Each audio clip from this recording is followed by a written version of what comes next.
Hey, what's going on, guys? Dr. Sean J. Harris here, Generational Wealth Academy. Hey, I want to talk a little bit today about some of the components of wealth building.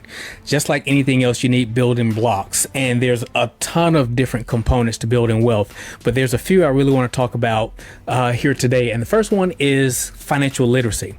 Understanding financial literacy is one of the most important things because it teaches us about budgeting, investing, banking, how to just operate and manage debt. This is super important, and it's also important that we teach this at the earliest possible age. So many times when we're teaching classes, training clients, or having speaking events, people often ask, well, what age should I start teaching my kids about financial literacy? And typically before they even get that out of their mouth, I'm already answering as soon as the kid can talk. Think about it. Kids that are 2, 3, 4 years old, they can do the latest dances. They know all the lyrics to every song. Well, just as we know they can learn that, they can learn what an asset is. They can learn what a dividend is. They can understand what a rate of return is. And it's not that they will have the deepest, profound understanding, but they can start building that foundation and start understanding it. Because one thing with Kennedy and Caden, I've always put so much information in them as kids. What they got. Whatever they didn't, it just went out the other ear for the most part. But here's what I found over the years: the things that I thought were just going out the other ear, it was retained and filed in different compartments in their brains. So today, things I've been teaching them since they were 4 and 5 years old, they'll just regurgitate it and use it in the proper context. So that's how I know that teaching kids at an early age is very advantageous and beneficial. So it's important that we teach kids about finances. This is going to make life so much easier for them to be able to maneuver financially in a capitalistic society. Second thing I want to talk about is estate planning. It's important that you understand as parents, grandparents, and again, to teach the kids this process at an early age as well, is to teach them about the estate planning process. Explain to them what wills are, what trusts are, the difference between revocable and irrevocable trust, the difference between a will and a trust. See, a lot of times we have wills, which that's pretty cool, but that can still get hung up in probate. But with a trust, your wishes are carried out immediately. Okay, it's uncontested. So it's different things to know about that and how to file these documents on record. It's important that we start teaching kids about advance directives, because one of the biggest things about transfer of wealth is understand advance directives and what forms and documentation must be in place to make the seamless transaction between wealth from one generation to the next. So that's going to be super important to be able to talk to our kids about, so that they can understand the tax efficiencies that come with wealth transfer.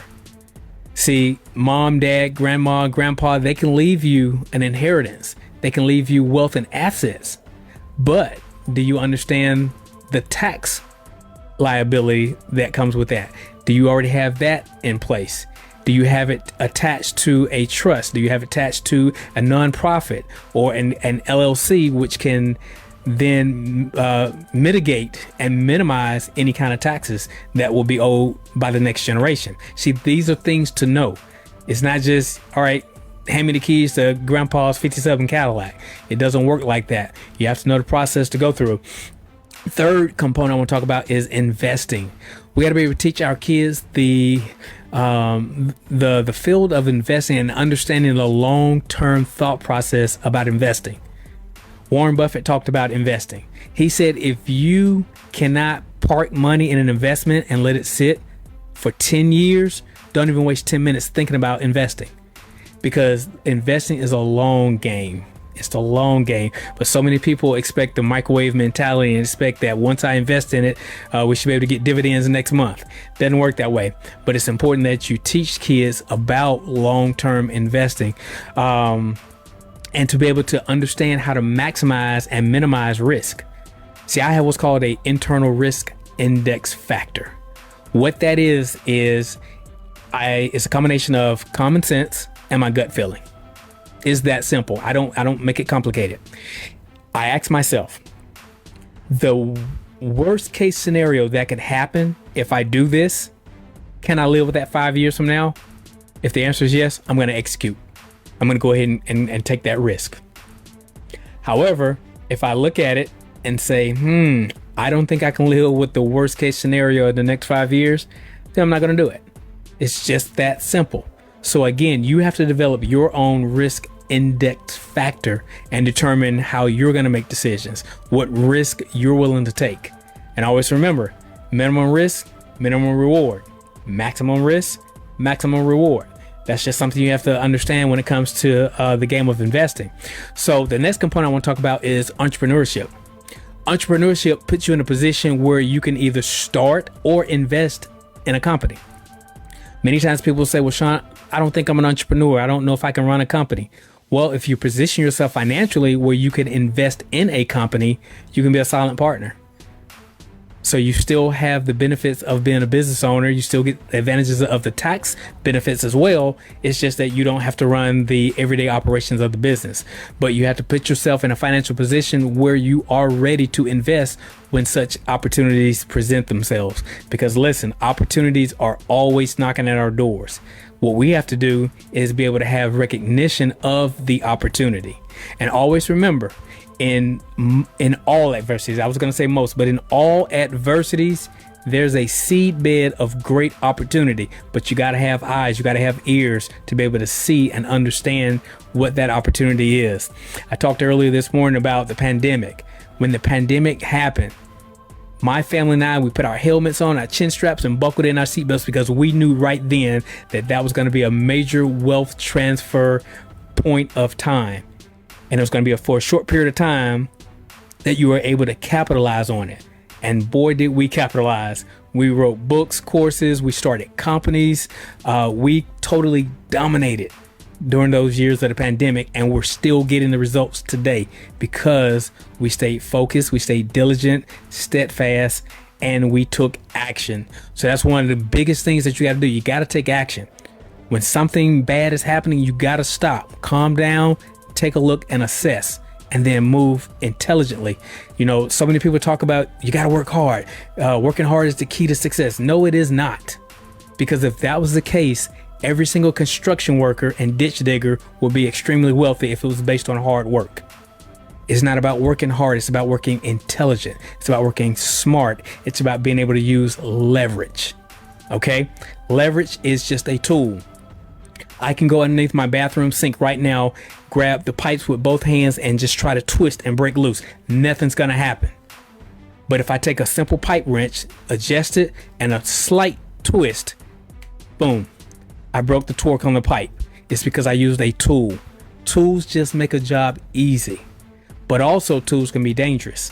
See, I can take a Ginsu knife and put it in the hands of a sous chef, and he'll create a masterpiece. But that same Ginsu knife in the hand of a 2-year-old will be disastrous. Okay? It'll be a catastrophic incident. So again, you got to know how to identify tools, and then you got to know how to use the tools to leverage the tools. So that's going to be important when it comes to entrepreneurship. The next one is real estate. Real estate is the most dominating form of wealth transfer and wealth development. Everything is real estate related. You're sitting in real estate right now, or standing in real estate right now. You're going to lay your head in real estate. You take your car to get serviced at a place of real estate. Real estate is everything, and that is the number one tool for wealth transfer. So it's incumbent that we understand and be able to teach our kids how to understand how to develop wealth through real estate. There's so many different things in real estate that you can develop. So many times we get so consumed, and I think people are starting to migrate out of that ideology now about having rental properties. Rental properties are cool, but it's how you structure those properties. See, 5, 10, 15 years ago, everyone was into single family residence. Well, think about this. If you have a single family residence, the most you normally net a month is $300. And that's providing that that person does not tear up your house. The water heater doesn't burst. And good grief, if the furnace goes out, that's $2,500, $3,000. That just wiped you out for a year and a half in your profits. So a more intelligent thing, because a lot of times people would always ask, well, Sean, how many houses do you have? How many properties do you have? It's not how many properties you have, it's how many doors you have. See, think about it. Would you rather have 50 single family homes spread out throughout your city, state, or throughout the country? Or would you rather have 50 doors under one roof, i.e. an apartment building, i.e. a hotel building? See the difference? It's well manageable and it's under one structure. So these are some of the things you have to start understanding as you start increasing your business acumen, particularly in real estate. Another tool that we used a few years ago that we dominated in that space, and that was during the pandemic, right before the pandemic and through the pandemic, is we were heavily involved in mobile home investing. Again, think about it. The same $50,000 or $60,000 to go buy one home for a single family home, we use that same money. We can go out and buy multiple mobile homes. Each one of these mobile homes now yielded us a profit of at least $300 to $500 a month, times 9 different properties as opposed to one. So if we had $300 for 9 different properties, that's $2,700 a month, as opposed to the $300 with the one single family, but it's the same money. It's just leveraged differently. Again, it goes back to that pipe. You got to be able to leverage. So we leveraged our money to have its maximum highest use by investing in 9 properties with the same amount of money as opposed to one property. So this is the ideology that it takes to be able to create wealth. Okay. So there's just so many different things there. And real estate, I can go on and on about that. You get into event spaces. As you guys know right now, my 12-year-old son, Caden, is in the process of building his first tiny home. And that's going to be for short and long-term rental as a 12-year-old. Come on, man. The last one I'll talk about is education.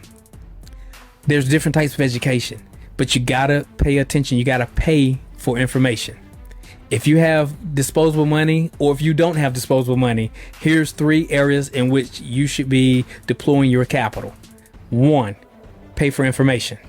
You guys see I'm surrounded by books. I'm always getting information. Pay for information. When you pay attention. A lot of times people want things for free. You don't retain it. You don't pay attention. You don't value it. When you pay for your information, you will value the information. Second thing is pay for access. Pay for access. Get into the rooms. Even if you don't think you qualify to be in that room, get in the room. That's the exact room you're supposed to be in. That one that you think you're not supposed to be qualified to be in, that's the one you're supposed to be in. You're supposed to be very uncomfortable in these rooms. If you feel that you're the biggest fish on the playground, you're in the wrong rooms. At some point, yes, you're the big dog, you're the big fish, but you have to at some point get into bigger ponds, lakes, and oceans to get around the sharks and get around the whales that could really impart information and wisdom in you for you to take back to your feeder ponds. That's when you're the big fish. But the majority of the time, you should always be the little guppy, getting all the information from the bigger sharks, the bigger whales, the bigger fish, so that you can have leadership skills to be able to teach your tribes. But I'm always plugged in to people who've already accomplished the things that I want to accomplish. So that type of education is going to be the most important kind. You know, in the school system, we got two types of education taught in the school system. There's 3 types of education, but only 2 are taught in the school system. The first one is what's called a scholastic or an academic education. That's just where we learn basic reading, writing, arithmetic. This teaches us how to exchange our time for someone else's money, i.e. a job or a 9-to-5. The second type of education was called a professional education. I have different certifications up here on the wall that I would have to keep continuing education up to date. That's a professional education. Law enforcement, real estate, medical profession, law, anything like that where you have to do continuing education. That's more like a professional education. The third type of education, which is not taught in the school system, is a financial education. And these are the things that I'm talking about here now, which are some of the components that are going to be necessary to build wealth. So you have to position yourself to get that financial education to increase your financial intellect and your business acumen. So these are just a few components that I want to kind of go over today that just kind of rate yourself on a scale of 1 to 10. How do I rate myself as far as my knowledge on estate planning, on real estate, on my education, on financial literacy, on things dealing with estate planning. If your knowledge or acumen is not where you think it should be, just start doing those things I talked about.